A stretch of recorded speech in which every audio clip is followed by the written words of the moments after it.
hard on this, and the kids did a very, very nice job, so I hope you all enjoyed it.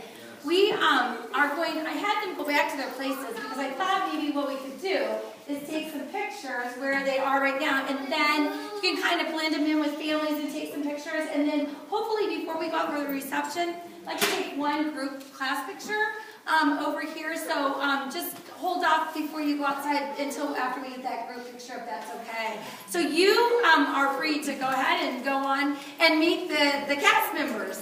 So go on.